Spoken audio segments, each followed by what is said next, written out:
This is the Ministry of Truth. I'm Gordon Comstock. Before we begin with my new book adventure here, before we do that, real quick announcement. I know I don't update my pictures page all that much. It's only when I come across a new Freemasonic embed in the movies or cartoons or whatever. Well, I found another one. If you guys want to go check it out. It's right at the bottom. Scroll to the bottom of the pictures page on my website. Another one from Walt Disney. It's actually from a very early cartoon of Walt Disney, 1930s. Found a little Masonic phallic symbol in an ancient Walt Disney cartoon, if you want to go check that out. Okay, now, the next book that we are going to embark upon. What if I told you this? This book comes highly recommended from the legendary Visigoth. That should tell you all you need to know. It's on the Visigoths' all-time must-read list. If you go to the first episode of the e-zine that Visigoth put out, Visigoth at the bottom of his contributions to the e-zine, he included a brief list of things you need to read to understand the world. And some of them are books, some of them are essays, some of them are available online, like this one. This one explains why we are in captivity. It explains how serious Jesus was when Jesus said money is the love of money is the root of all evil. This book is by a man named David Astle, A-S-T-L-E. Be careful how you pronounce that, right? David Astle, or maybe it's Astle. I'm told he died recently in 2008 as a very old man. I don't know that he wrote anything else, but he was a very scholarly man. I can't find out much about him online, but this book is called The Babylonian Woe. From what I can ascertain in perusing it, it looks to be assiduously footnoted. This is going to be a very scholarly work along the lines of an Alexander Hislop's the Two Babylons. However, it's much shorter than the Two Babylons. Without footnotes, it is 88 pages. With footnotes, get this, with footnotes, it's 154 pages. That's how assiduously footnoted this work is. The Babylonian Woe by David Astle. It was written in 1975, apparently, from what I think I found online briefly. But it traces the origins of our present money system, which is the system that holds us in bondage to the present day, making bricks for Pharaoh, all the time diminishing the amounts of straw, our ration of straw that we're given to make the bricks for Pharaoh. This is it. This is it right here. From what I could cursorily ascertain, but I haven't read it yet. I'm going to read it as you hear it. Your first time will be my first time through this book.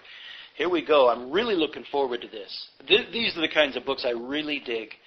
Hard to find, obscure books which tell gigantically significant truths that are mostly hidden.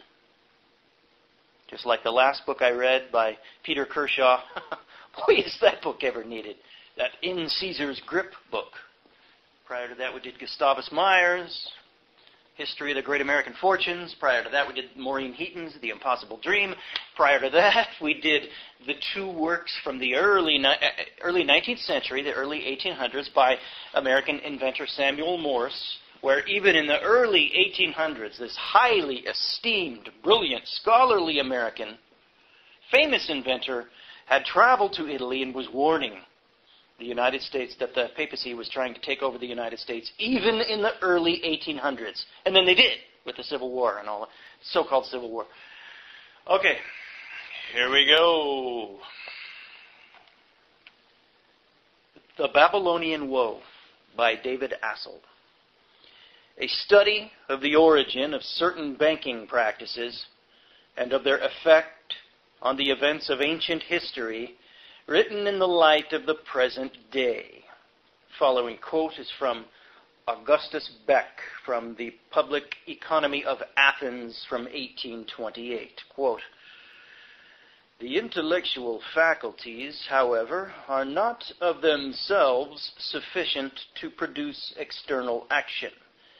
They require the aid of physical force, the direction and combination of which are wholly at the disposal of money, that mighty spring by which the total force of human energies is set in motion." Unquote. Forward. Following is from Ecclesiastes 8, verse 2. "For money has been the ruin of many and has misled the minds of kings." When I originally approached my study, as best as I might, dealing with the growth in pre-antiquity and antiquity of what is known as the international money power, and the particular derivative of the money creative activities of such international money power that might be defined as the life alternative factor, I did so with some diffidence. Perhaps I was overly conscious of what seemed to be the inadequateness of my preliminary training in these matters, and that in no way could I describe myself as deeply conversant with the languages of ancient times, or, in the case of Mesopotamia, their scripts.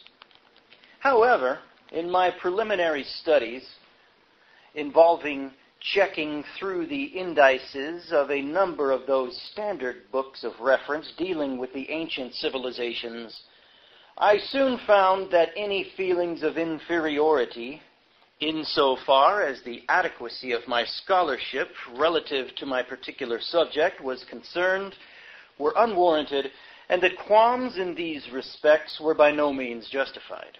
In almost all of such books of reference, except those that classified themselves as economic or monetary histories, was practically no clear approach to the subject of money and finance, or to those exchange systems that must have existed in order that the so-called civilizations might come to be. In the odd case where the translations of the texts might reveal some key clue, no more special emphasis was placed herein than might have been placed on the mention of a gold cup, a ring, a seal, or some exquisite piece of stonework. In Jastro's Assyria, there was no reference to money at all. In Breasted's History of Egypt, a volume of 600 pages or so, only brief mention of it on pages 97 and 98. In A History of Egypt by Sir William Flinders Petrie, in the records of Sir John Marshall and E.J.C. Mackay, in respect to the diggings at Mohenjo-Daro, and in the writings of Sir Charles Woolley and others on their findings from their studies of the exhumed archives of the city-states of ancient Mesopotamia, little enough information exists on the matters referred to above. In Christopher Dawson, who wrote widely on ancient times, particularly in the Age of the Gods, which dealt with most cultures until the commencement of that period known as antiquity, there is only one reference to money, casual, and not conveying much to the average reader. This reference is to be found on page 131. In King's History of Babylon, there was practically nothing on these matters. Thus, in almost all of the great works of the great archaeologists and scholars specializing in the ancient civilizations, there is a virtual silence on that all-important matter: the system of distribution of food surpluses and surpluses of all those items needed towards the maintenance of a good and continuing life, so far as were required by climate and custom. In all the writings of these great and practical scholars, the workings of that mighty engine which injects the unit of exchange amongst the peoples, and without which no civilization as we know it can come to be, is only indicated by a profound silence.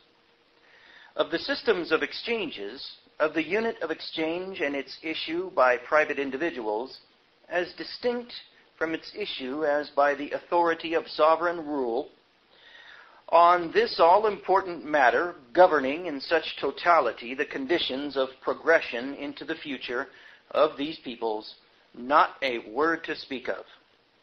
While it is true that the average archaeologist, in being primarily concerned with the results of the forces that gave rise to the human accretions known as civilizations, has little enough time to meditate on these forces themselves, especially since so little evidence exists of what created them or of how they provided guidance to men in the earlier days, still the widespread character of this omission borders on the mystifying. Virtual failure to speculate on those most important matters of all. The structure of the machinery of the systems of exchanges which undoubtedly had given rise to the ancient city civilizations, and the true nature of the energy source by which such machinery was driven, whether by injections of money, as known this last 3,000 years or so, or by injections of an exchange medium, of which little significant evidence or memory remains, is cause for concern. The truth of the lines as quoted herein from Beck's Public Economy of Athens is immediately clear to all, and that the physical force underlying all civilizations must have been the system whereby surpluses were allocated to the people according to their place in the pyramid of life. What did I tell you guys? It's all pyramids, the whole thing. And to their need. Thus, when being controlled by the benevolent law of a dedicated ruler, maintaining at all times the true and natural order of life, it must not be supposed, therefore, that there is a lack of understanding of the importance of these matters, nor that there is any special conspiracy of silence, even though there might indeed be temptation to arrive at such a conclusion. Yeah, there might. Rather, it were better to accept things as they appear, and assume that these scholars merely present the fragments of fact as they unearth them, leaving speculation of the true significance of such fragments of fact in relation to the weft and warp of life, to those considered to be particularly specialized in the fields represented variously. In the case of money and finance, the scholars concerned would be classified as economic or monetary historians. Thus, little enough seems to be available on the subject of money and finance in ancient days. Nor seems to exist examination of the significance of such money and finance relative to the progress about which so much has been written in modern times. Apart from that of Alexander Del Mar, who wrote in relatively recent days, and apart from that of the philosophers of antiquity, such as Plato, Aristotle, Socrates, Zeno, etc., almost no speculation seems to be available from scholarly sources in regards to the unprejudiced philosophy of money in ancient times. On the all-important subject of the consequences of the creation and issuance of money by private persons, as opposed to its creation and issuance according to the will of a benevolent, instructed, and dedicated ruler, almost no speculation seems to exist in ancient or in modern times.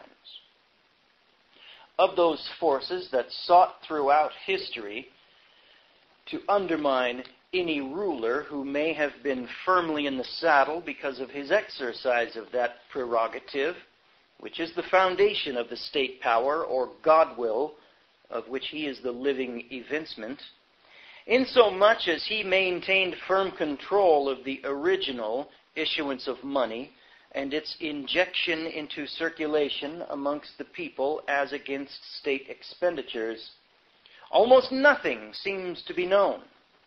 Very little information is available of the means those forces employed towards this purpose through injection into circulation amongst the peoples of silver and gold and of instruments indicating possession of the same.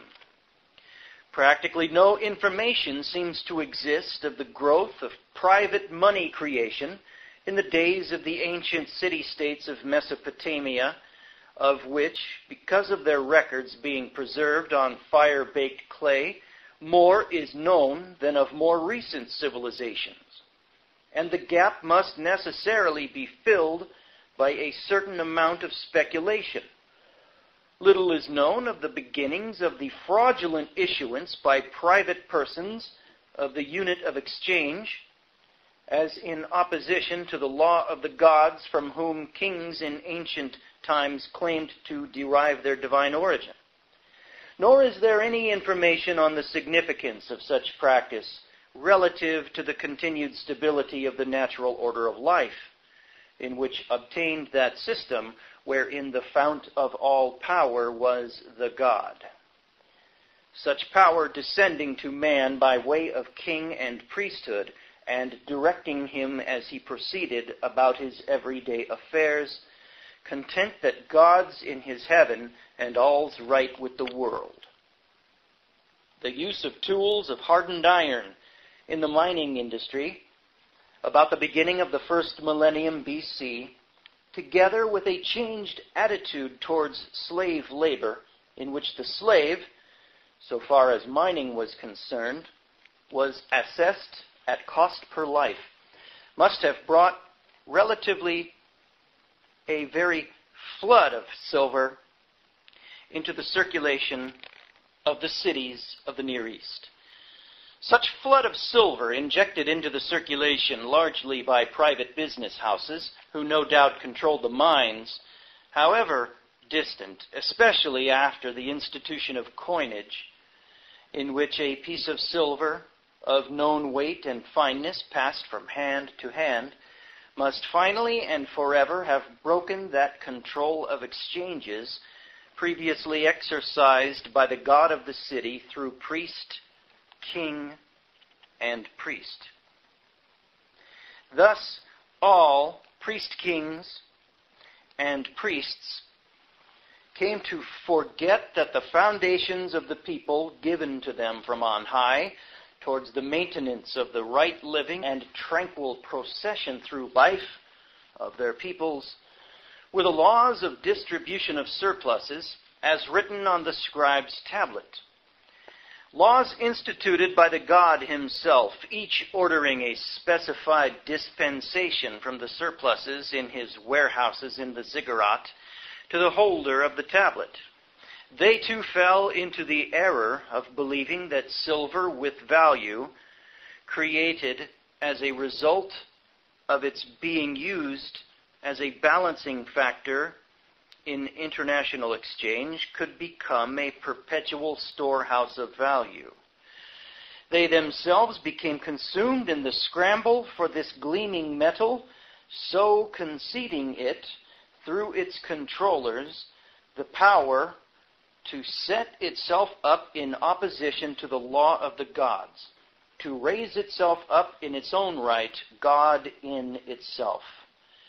In its exercise, the fiat of the internationally minded group of merchants or bullion brokers that arbitrarily dictated the exchange value of such silver, being in actuality determination internationally of the value of money, placed such groups controlling silver exchanges above and beyond local law and the law of the local god, and indeed conferred on them the power to influence kingly appointment.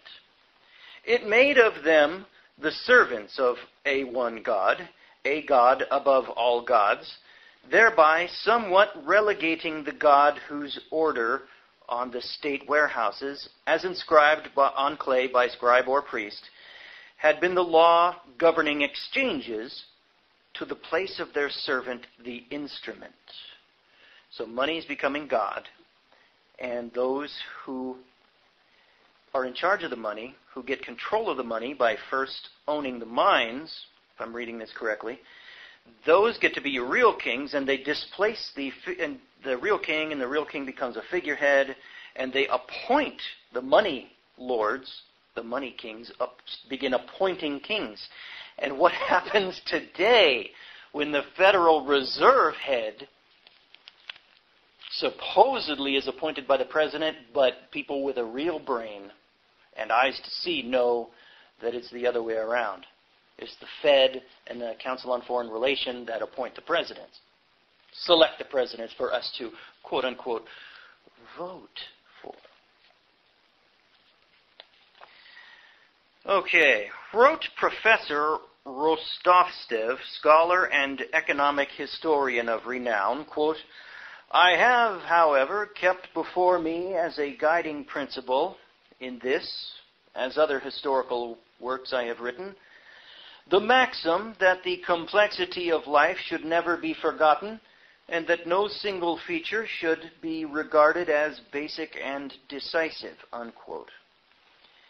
It is true that while no single feature in the progression of history might be regarded as basic and decisive, it is certain that neither money nor treasure will protect the weak and disarmed in the face of a brutal and determined conqueror, beyond whose successful achievements can be no decision more final.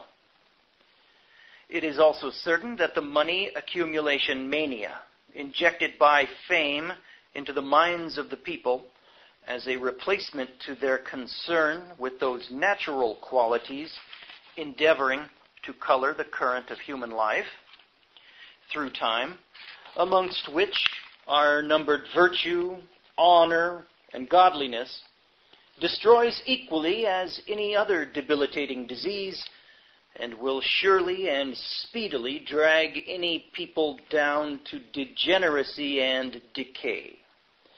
A great army could not be more efficient in its power of destruction. The main discussion of the Arthasastra of Kautilya, a Hindu classic instructing kings and rulers as to their proper conduct towards good government, was as to whether financial or military organization came, first of all, as the root of strength and power in any organized state. Clearly in that day, no less than in this day, financial organization preceded military organization. Therefore, there is not much point really in discussion of so obvious a fact and truth. While an effete people, though money, as it is known, is in their hands, soon give way to vigor, nevertheless vigor, without strict organization of its finances, which, while constituting strict organization of its labor, also enables it to create or to obtain by purchase from elsewhere the finest of weapons, will not much avail. Thus, and it has been demonstrated through history over and over again, it is clear that there is one feature basic and decisive in the progression of human life. Certainly during the latter years of which memory exists,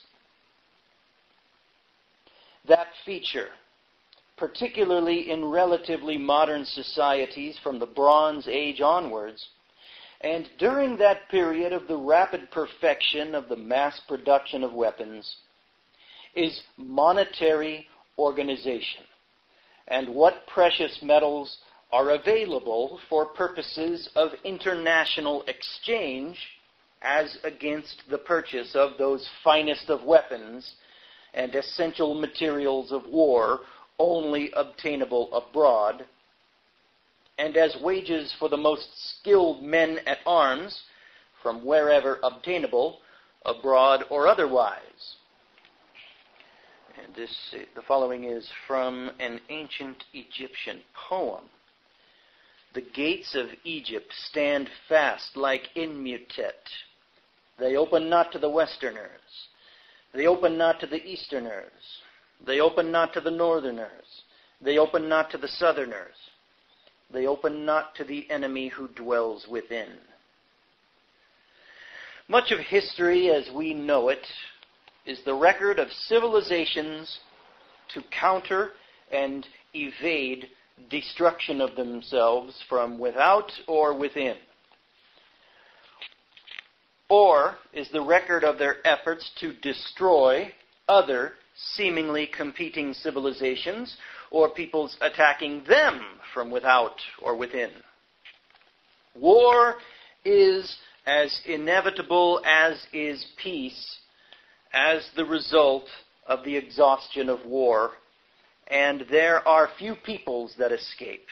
But wars of the last 3,000 years have not been relatively infrequent occurrences and have been an incessantly recurring evil. It is no chance that the growth of warfare into a very cancer eating into the vitals of mankind, and more particularly the white races, is parallel to the growth of that other cancer which is private and therefore irresponsible: money creation and emission. It seems that almost none of the scholars make any serious effort to throw light on the real meaning of this matter of private monetary emission and the disastrous effects that it has had, and in finality will have, towards the defining of the remaining period of time of man upon this earth as being brief and uncertain. Those strange decisions of kings signaling the opening of wars as frightful and disastrous to the European peoples, as the last two so-called world wars, decisions so abnegatory of self, but more than that, abnegatory of the best interests of the peoples they represented before God, far from being the directives of benevolent force, are the directives of a force which cannot but be described in any way but as being wholly malevolent. The great engine, which is the international control of monetary emission and regulation, driven as it was until recently by the catalytic fuel of gold alone, is now almost world-embracing in the scope of its operations. It seems there is no chance in the attitude of those its guides, nor any admission of the folly of their misuse of this God power which they direct towards the good of themselves and their friends. Their obsession, despite ruin for all looming on every horizon, seems to remain the same narrow vision of the day of their own world supremacy, wherein they will rule as absolute lords over all. Although by now it should be apparent to them, no less than to all thinking people, that if this madness concealed within the much talked about conception known as progress is not brought to a complete arrestment, nothing remains but an end wherein shall be silence and no song. For indeed there will be no singer, nor any to sing to. As it looks today, it may be the end for the Indo-European peoples, whose diligent labors made so much of this world of today. It may be the end, final and absolute for all men, for that matter. It may be the end for this our earth, our only place and home and hope in this awful endlessness of space and time.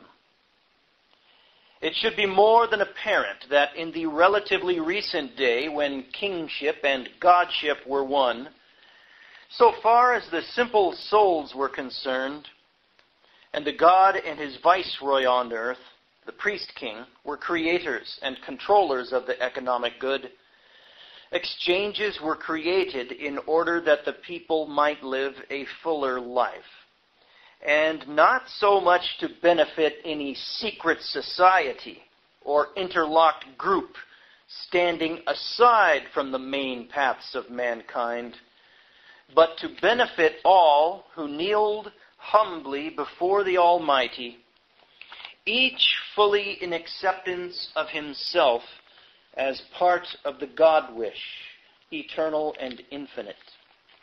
Each one in his time an integral unit, carefully placed in the pyramid of life itself. History over these last 3,000 years particularly has been largely the interweaving of both a witting and an unwitting distortion of the truth, with all the inevitable consequences which have been expected and now are but a little way ahead.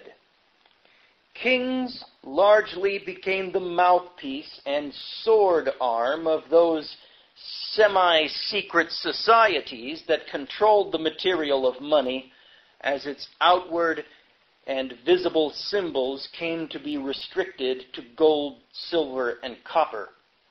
The fiat of the God in heaven, which had been the decisive force behind that which brought about an equitable exchange, was replaced by the will of those classes controlling the undertones of civilization, leaders of the world of slave drivers, caravaneers, outcasts, and criminals generally, such as was to be discerned on the edges of the ancient city civilizations, and followed the trade routes between them.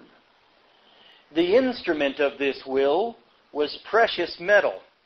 That's fascinating. That's fascinating. So in the ancient times, if I'm reading this right, this erudite language I got to decipher. You guys might want to listen to this twice. I might have to listen to it again myself. But if I'm reading this right, he's saying, isn't it strange or ironic, the people who were in charge today, the secret societies, the money changers, it's a criminal class, and in ancient times, when kings and priests were in charge of the money, this money class, they were on the edges of society, and you would encounter them on the roads, on the trade routes. Fascinating. Like people who might ambush you, right? Or the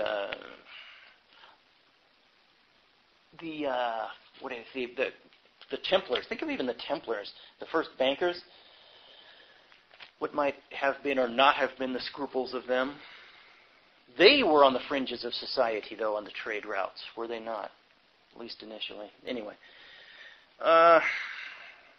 Back to the book. The instrument of this will was precious metal, whose supply was controlled by the leaders of these classes through their control of the slave trade, since mining was rarely profitable in the case of the precious metals, except with slave labor, even after the development of hardened iron tools and efficient methods of smelting. The power of these men, indifferent and alien to most cities as they were, relative to that power it was replacing, think of speculative Freemasons. They would travel from city to city. And then you get later on in history the speculative Freemasons who never worked with stone, but they were the money changers and other shysters and professionals who came into Masonry. Still, you're looking at an itinerant secret society which would travel from city to city. That's why the people, even in the top of our government, have no country loyalty, no national loyalty. Wow, this goes way back. You're talking about an itinerant class of Rich criminals. All right, super rich. The power of these men, indifferent and alien to most cities as they were, relative to that power it was replacing, which was the will of the benevolent God of the city, had been made absolute by sowing in the minds of men over the thousands of years the idea of such metals having a specially high value relative to other goods and services being offered for exchange. Indeed, that they were a veritable storehouse of value. The law of the ruler previously exercised towards the well-being of the people, in that they might live a good and honorable life, accordingly became corrupted. It became merely a symbol raised before their gaze in order that they might not look down and see the evil gnawing away at the roots of the tree of life itself, destroying all peace and goodness. Nor could these semi-secret groups of persons be seen, who so often were the sources of such evil, in their contemptuous indifference to the men of the state, who found meaningfulness and tranquility through life lived in natural order under the law of the king. They constituted hidden force deeply inimical to the best interests of mankind. Through stealthy issue of precious metal commodity money into circulation amongst the peoples, replacing that money which represented the fiat or will of the God of the city, and which was merely an order on the state warehouses through his scribes, this internationally minded group, from the secrecy of their chambers, were able to make a mockery of the faith and belief of simple people. The line of communication from God to man through priest-king and priest was cut, being replaced by their own twisted purposes, such as they were. I'm loving this book right now. I just have to decipher the erudite language. What I am picking up, I'm loving. This gets right to the point. Right to the source. Not, however, guiding mankind into the heaven that could have been, and where all would be life, and light, and hope, but into such a hell as to escape from which men might gladly come to accept the idea of mass suicide. Wow. What a powerful way to end the foreword to the book. Oh, boy. Okay, we'll read part of, looks like we'll read a little bit of chapter 1. In the beginning was the Word. Every conclusion arrived at as a result of study of the fragments of information available in respect to money and its creators in the world of the ancient civilizations, long sentences, long erudite sentences, indicates the existence of a far-reaching conspiracy in respect to monetary issuance. Yeah, it does. Boy, this book is like the two Babylons. Just long, winding, erudite sentences. I don't mind them. I don't mind them at all. It's just it takes a little longer to get your head wrapped around them. Me at least, because I was public school educated. It's going to be a hindrance the rest of my life that I'm trying to overcome. But I appreciate people who are extremely educated, and I like reading their stuff and trying to get a little better at understanding and deciphering it. Okay, back to the book. In respect to monetary influence, influencing the progression of man's history in the earliest times of which written record exists. It is also outstandingly clear that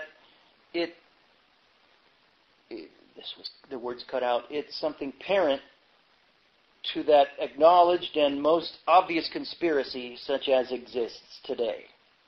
The whole notion of the institution of precious metals by weight as common denominator of exchanges, internationally and nationally, cannot but have been disseminated by a conspiratorial organization fully aware of the extent of the power to which it would accede. Could it but maintain control over bullion supplies and the mining which brought them into being in the first place? Clearly such notion had originally come into being during that historically distant period when, first of all, free silver began to be extensively used as a convenient and highly portable commodity in settlement of balances outstanding in foreign trade. Certainly, as far back as Neolithic times. This fact was indicated by the evidence existing that values, and by inference money, were already expressed in terms of silver by weight at the time of the Azag-Bao dynasty at Kish in Mesopotamia, 3268 to 2897 BC, although in a sense perhaps narrow and strictly national. According to tablets unearthed recording a sale of land, the sellers were known as, quote, the eaters of the silver of the field, unquote. This expression clearly showed a connection between the conception of money as an abstract unit in circulation and silver, the tangible material on which the symbols of this money were later recorded. Such silver would then be valued according to the ancient customs of the international trade routes, which were manifested in the rules of the traveling merchants who controlled these routes. These rules being established towards the better regulation of exchanges between themselves. In other words, as a result of the establishment of the custom of settlement of balances in external trade by silver bullion by weight, it seems that a system of values had grown up in the cities of Mesopotamia. Over what period of time it would be impossible to say for sure. In terms of those accepted values of definite weights of silver bullion in such external trade relative to the staples of life, i.e. barley, dates, etc. That sales are recorded in the 4th millennium BC means that even at that time there was a clear conception of the significance of the abstract monetary unit, which is in itself an integral part of the law structure of any state. For such sales were in terms of money. The true meaning of such a concept being largely incomprehensible to most, even as in this day, except they were the truly initiated, those controlling the internal exchanges, namely the priesthood and scribes, might well be excused if they fell early into the error of expressing values in terms of the standard of values in international trade. This serious error brought about finally not only the collapse of that power through whose medium the god-kings were best able to serve their peoples, but also, as a further consequence, the collapse and fading of the meaning and benevolent purpose of the god-kings themselves.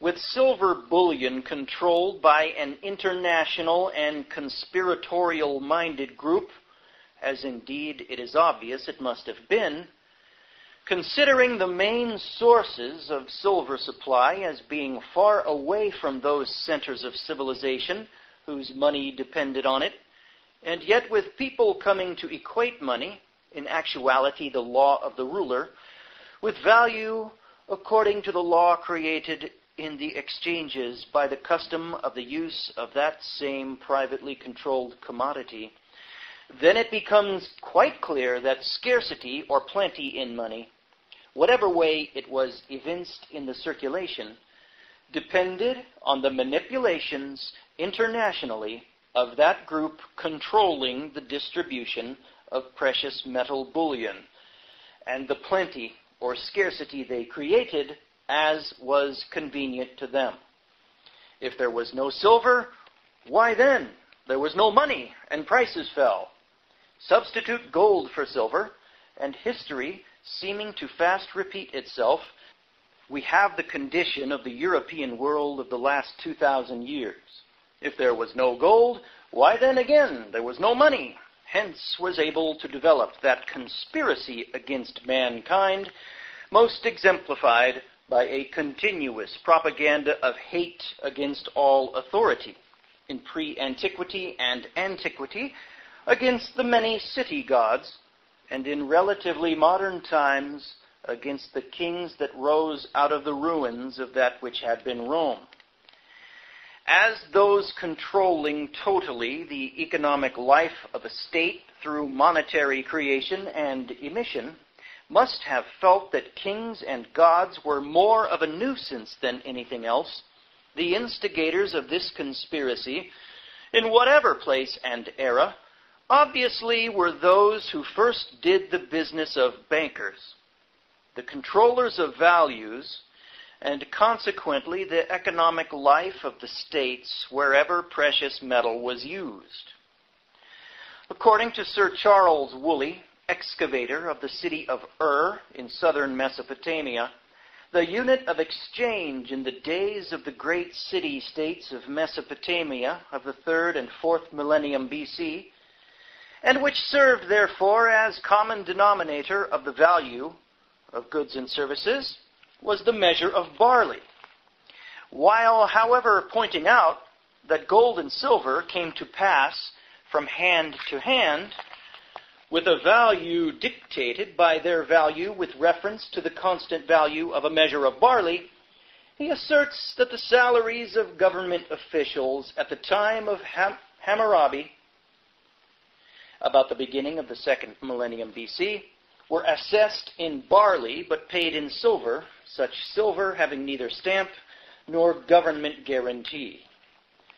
The notion, therefore, herein implied of the numerous officials and laborers of Hammurabi of Babylon waiting in line to have silver cut off from the bullion bar and weighed as against pay for the day, or the week, or the month, as the case might have been, although offered with sincerity, patently is as erroneous as that conception of the everyday use in the exchanges of the Asrud in a similar way, in which the classical scholars and numismatists would have us believe, and which implied that the foreman and his laborers in ancient Rome of the days of the kings also waited in line after their day's labor, say, on the Circus Maximus, to have a fragment of copper cut off and weighed in order that their wives might be able to go to the market to purchase the evening meal. Clearly, the word silver in the texts means no more than the word plata in modern-day Spanish or argent in modern-day French. These words literally translate as silver, but as money, which they are most used to indicate. They may be anything from grimy, tattered paper note to a silver peso, or to the brass coin which may function as divisible thereof. Similarly, the word from the texts denoting silver may be safely said to have meant that which passed for money, perhaps exchangeable in the temple or the money shops for silver, but being in itself anything which circulated, denoting multiple or divisible of the unit of exchange, be it clay or wood or glass or paper or leather or stone. Thus, as was the case in Sumeria, indeed, long, long before the time of the great Hammurabi, once money had come to be more of an abstract unit of account, based for its value in desirable goods and services, on the barter power of a certain weight of silver bullion related to the constant value of barley. It was no major advance for those who benefited most from this conception, namely, the bullion brokers and their satellites, the money changers or barkers, to find a weak king and a corruptible priesthood who could be brought to lose sight of the total control of the city, which was the right of the God they served, and who might turn a blind eye to those other more sinister activities by which the power of the ziggurat was further undermined. Of those times, Dawson, in the Age of the Gods, remarks, quote, "Originally, the state and the temple corporations were the only bodies which possessed the necessary stability and resources for establishing widespread commercial relations. Temple servants were sent on distant missions, provided with letters of credit which enabled them to obtain supplies in other cities. Moreover, the temple was the bank of the community through which money could be lent at interest and advances made to the farmer on the security of his crop.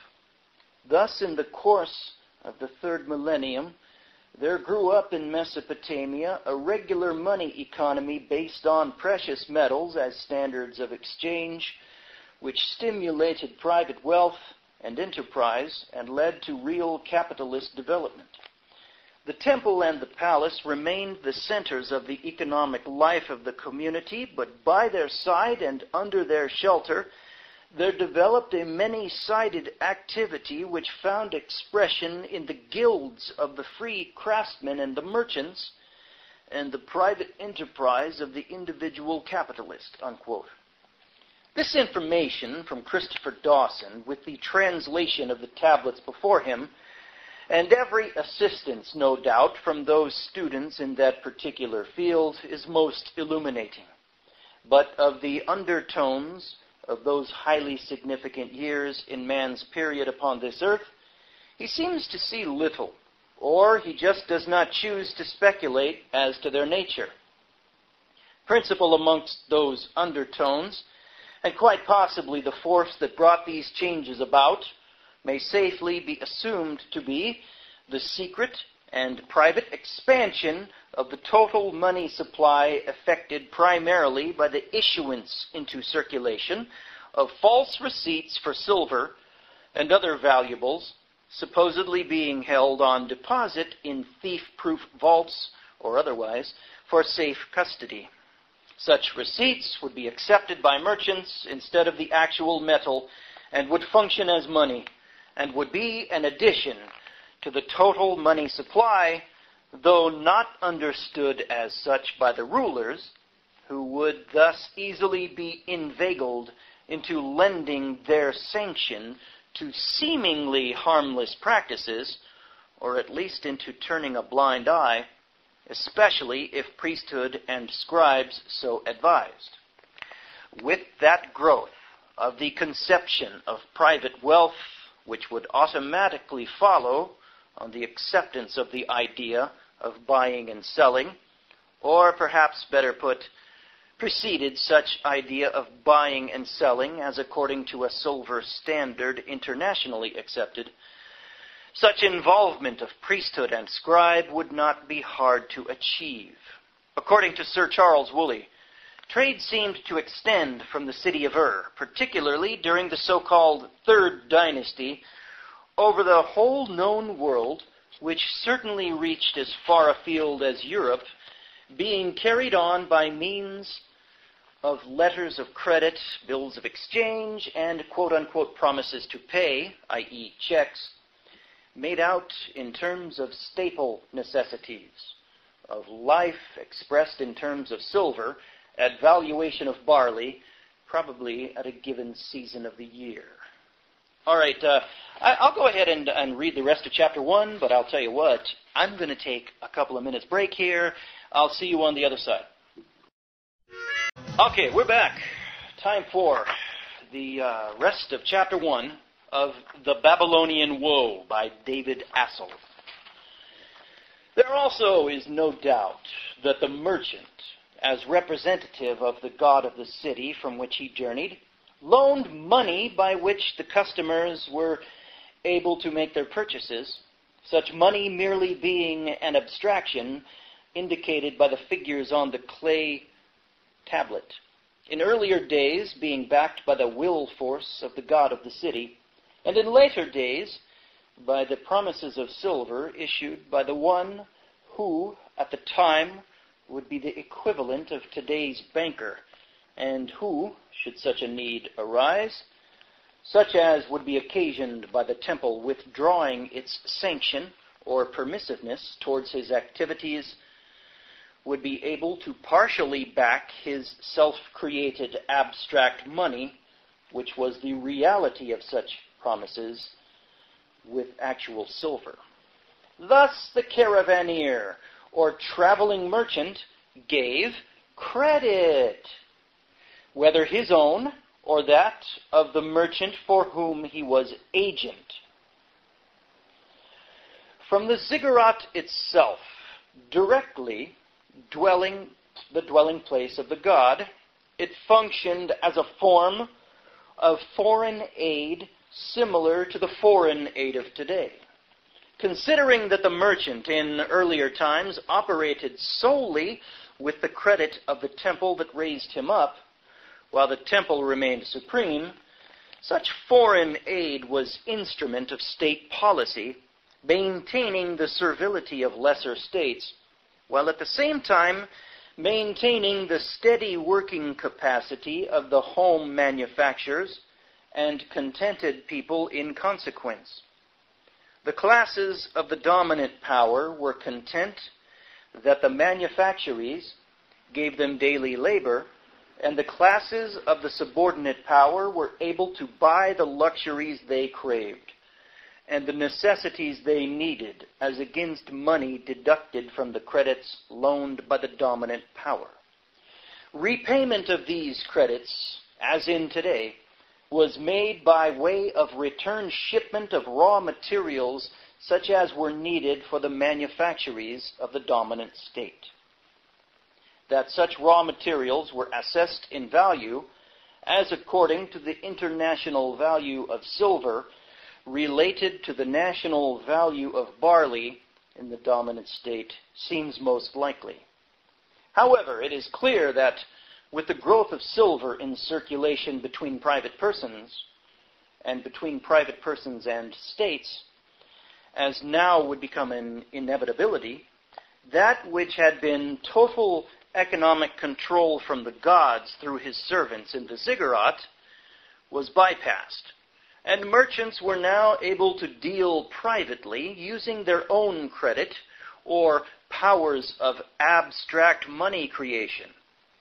They were also able, through their control of distant mining operations, to afflict a previously dedicated priesthood with thought of personal possession, and debauch the priesthood, give them a sense of greed, right on. And through the control of the manufacture of weapons in distant places, they were able to arm warlike peoples towards the destruction of whosoever they might choose. Can you say, hello, fabricated Cold War?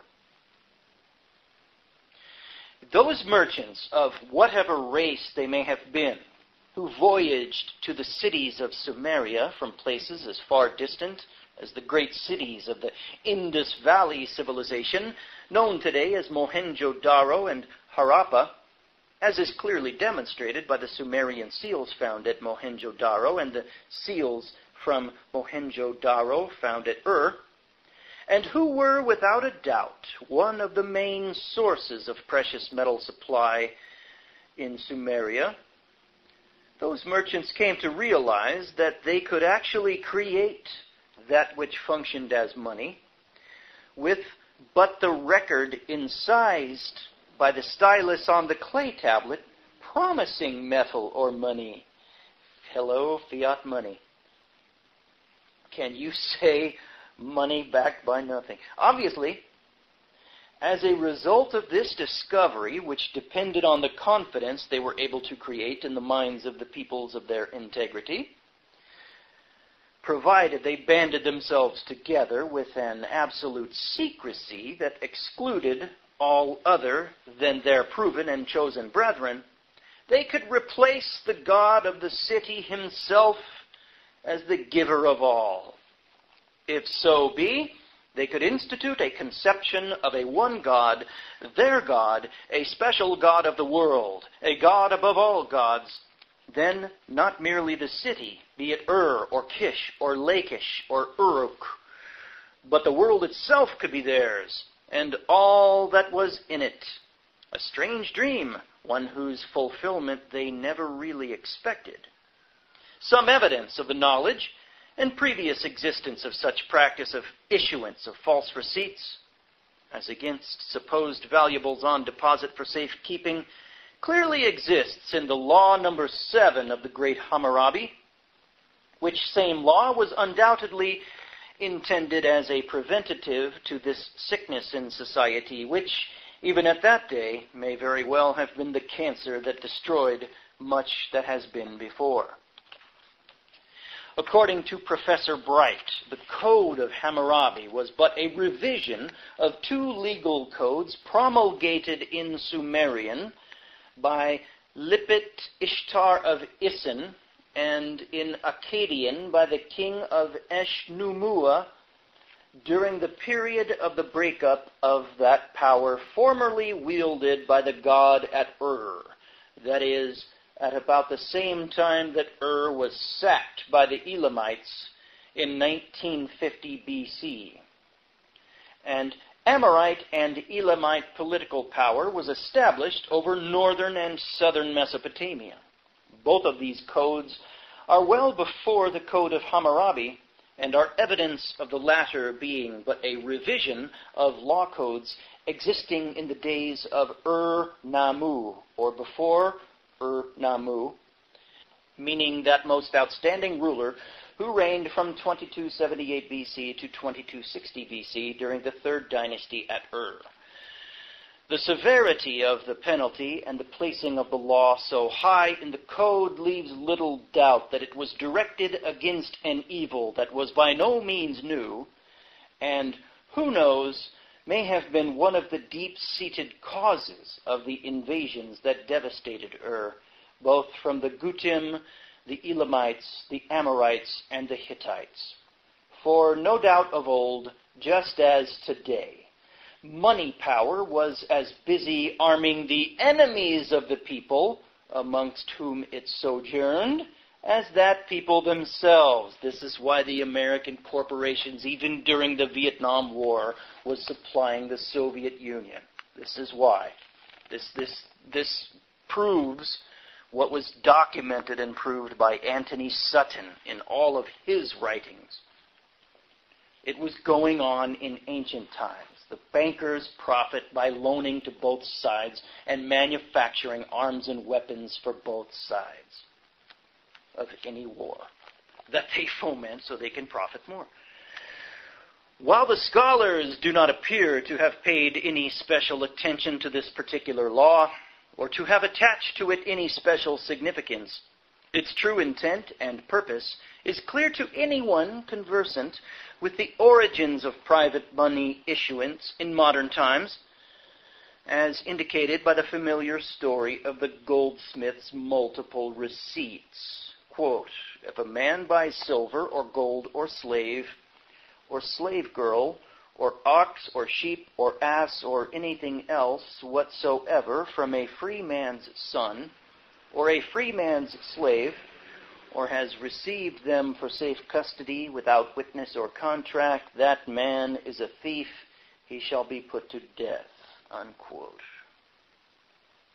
The requisite of witnesses and contract attesting to the true facts of valuables on deposit would to some extent obviate the danger of the goldsmiths, silversmiths, or traders involved in a transaction, creating receipts for valuables that did not exist, in safe custody or otherwise. It was equally possible in ancient times, as much as in modern times, to circulate such receipts as money lawfully instituted, provided a corrupted priesthood turned a blind eye to this practice and loaned their sanction thereto. Such fraudulent money, or in the misleading euphemism of a corrupted world, credit, would be equally effective in foreign markets as in the home markets, if not more so because of the greater danger of exposure of the criminal nature of this activity that would undoubtedly exist in the home market. The severity of the penalty required by this law number 7 of the Code of Hammurabi, exercised by a strong and dedicated ruler, would have been an absolute deterrent to such practice that since that time, and more especially in modern times, since the 16th century A.D., has become so indurated to a fixture. Its results are to be seen on every hand, not to speak of the final result, which, though not yet arrived, else this book would not be in existence, is clear. The laws of Hammurabi, king of Babylon, just the same as those more ancient codes of which they were revision, were directed towards the regulation of life of nobleman as well as freeman, merchant, or slave, and no special concessions were given to either of these stations of life, even if such stations in life were accepted as integral parts of the structure of the state life. Euphemistic and misleading words such as businessman or financier had not yet, it seems, been planted in the vocabulary. By and large, the king still ruled in absolute, and his law, giving justice to all, was carved in stone and placed in the marketplace for the highest or the lowest to understand clearly the laws by which he must live. Merchants were unequivocally described as such, and law ruthlessly prescribed severe penalties for their corrupt conduct. They were kept in place as a caste, not of the highest order, and, it would appear, somewhat similar to the Hindu system, they served the priesthood and nobility and were conceded a place in life as an instrument whereby the people generally might have a better life. The Code of Hammurabi, revision of more ancient codes as it was, does not reveal any particular regard towards this caste of persons. However, as by the time of its promulgation, both private property and privately issued money seem to have been well established, it is to be assumed that the ignorant of noble caste or otherwise were already deferring to that magic known as money. In much the same manner as they did at all times through latter history, when faced with the necessity of compromise with private money creative power, whose activities had been permitted by foolish kings, and to whom such kings had even committed the finances of the realm. Such was most clearly illustrated during the last 400 years in England, perhaps more so than at any other time in recorded history. In the time of Hammurabi, king of Babylon, matters were by no means as desperate as they are today. Merchandising was by no means regarded as an end in itself, and a means whereby it was the right of ignoble men to proffer any corruption to the people, so long as it made quote-unquote profit for them and quote-unquote interest for the so-called banker who supplied the original quote-unquote finances out of his secret and costless money creative processes. Money lending and merchandising, as it is known, still had not come to be a means whereby man-hating and therefore corrupt secret societies might seek to overturn the tree of life itself by way of sowing the seeds of decay in that true and natural order of life which had been ordained from time immemorial. Private money creators and the merchants, their satellites, had at that time by no means arrived at that point when they might conspire to present complete defiance to the gods and their appointed, and as a small matter in the way of their business, install jackasses or whatever might be in the places of the mighty, as too often was the case in the latter days. Oh boy, if you guys can decipher this, it's powerful. What I glean from it, it is powerful, and it gets right to the source. This is why we're in slavery. This is it. The bankers, the money powers of ancient times, planted seeds of corruption, overturned the entire tree of life. This is why we're in slavery and captivity in this world. This is why we're running around in debt. Everybody in debt and mortgages. This is why your wife's out at work. Your child's being watched by some government agent, preschool teacher. This is why. And everybody knows it's not right. Why are we having this harried, frenetic pace of life? This is why. We're not supposed to be living under usury, wage slavery, and fiat currency, living off of credit. It's not supposed to be. We're not supposed to have secret money lords as our main power behind the scenes. We're supposed to have God-appointed leaders, and that's all gone. That's all gone. I think probably the last time, maybe the only time that ever was under the Mosaic Code in ancient Israel, and that didn't last long either. Okay, that's it. That was part 1. That was the foreword and chapter 1 of The Babylonian Woe by David Astle. I'm Gordon Comstock. This has been the Ministry of Truth. Over and out.